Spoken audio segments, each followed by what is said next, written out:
सम्माननीय सभामुख महोदय, सरकारले गत माघ 8 गते अध्यादेश विशेष गरी सुशासन सम्बन्धीको अध्यादेश सुशासन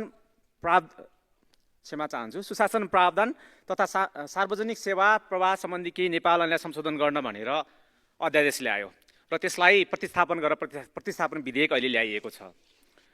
सुशासन नामैमा आफैमा काफी छ।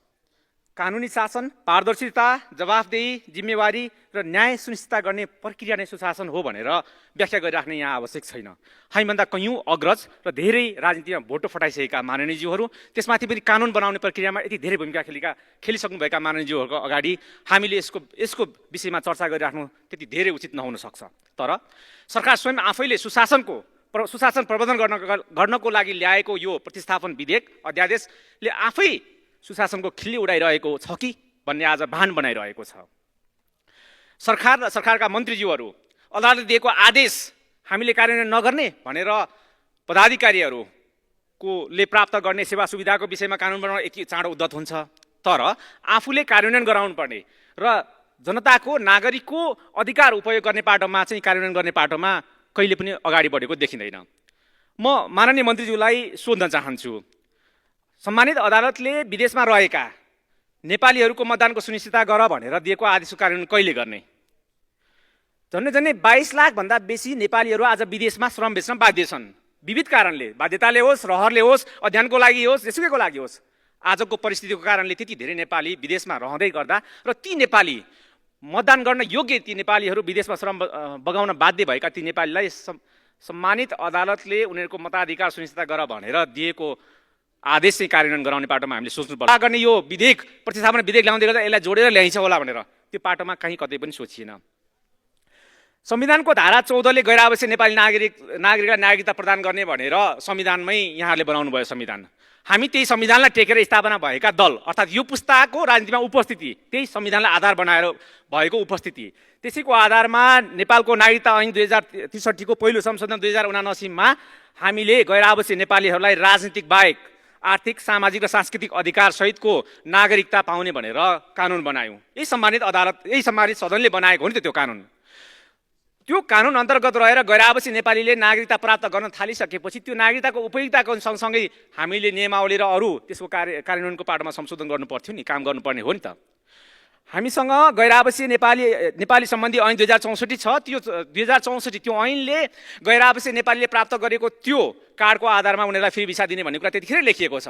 तर हामी त्योभन्दा अगाडि बढेर नेपाल बनाउनको लागि यो मातृभूमि छोडेर विविध कारणले विदेशीका हुन् ती संसारको जुनसुकै कुनामा रहेकाहरूलाई पनि नेपाल जहिले पनि उनीहरूको छातीभित्र रहिरहने र उनीहरूको रगतमा जहिले पनि नेपाल र नेपालीप्रतिको त्यो माया रहिरहने र सिप, ज्ञान र रिसोर्सबाट परिपक्व भएका ती 22 लाखभन्दा बेसी नेपाली जो संसार बनाउन उद्धत छन् उनीहरूलाई नेपाल बनाउने प्रक्रियामा जोड्नुपर्छ भनेर यही सम्मानित सदनले कानुन बनाएको होइन।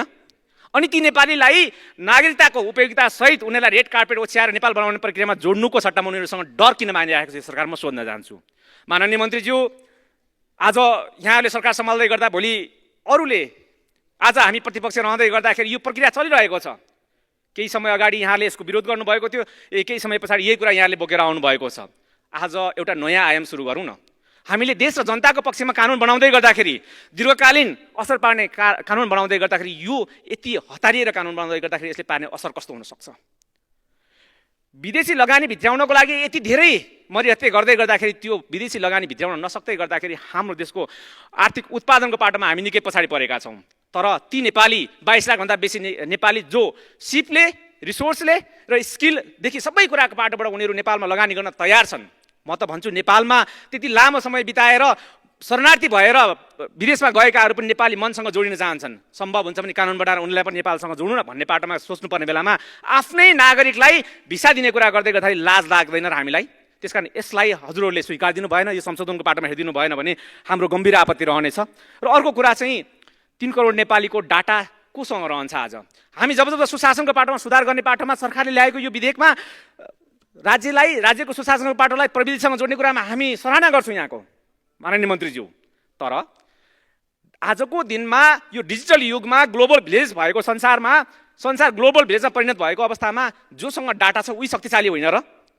अनि हामीले यो विधेयक ल्याउँदै गर्दाखेरि यो नागरिक याप सञ्चालन गर्ने प्रक्रियाको कुरा गर्दै गर्दा सबै नेपालीका सबै डाटा 3 करोड नेपालीका डाटा त्यहाँ रहँदै गर्दा त्यसको सुरक्षाको बाटोमा पनि सँगसँगै यो विधेयकले बोल्नु पर्दैन र? मान्य सदस्य हाम्रा दुईटा कुरा आफ्नो भनाइ छोट्याउनुस्। माननीय सभामुखज्यू मैले सकाइहालेँ। हाम्रा दुईटा कुरा बटम लाइन हुन् माननीय मन्त्रीज्यू। यी दुईटा विषयमा हामीले संशोधन गर्ने बाटोमा सोचेनौँ र डाटाको सुरक्षा, डाटा सेन्टरको स्थापना र डाटाको सुरक्षा नेपाल सरकारसँग सुनिश्चित हुन्छ र त्यसपछि मात्र नागरिक ग्याप लागू गर्छौँ भन्ने कुराको विषयमा हामीले संशोधन गरेनौँ भने यी दुईटा कुराले राष्ट्रघात हुन्छ, जनताप्रति घात हुनेछ र एक किसिमको अपराध पनि हुनेछ। त्यसकारण हाम्रो गम्भीर आपत्ति छ।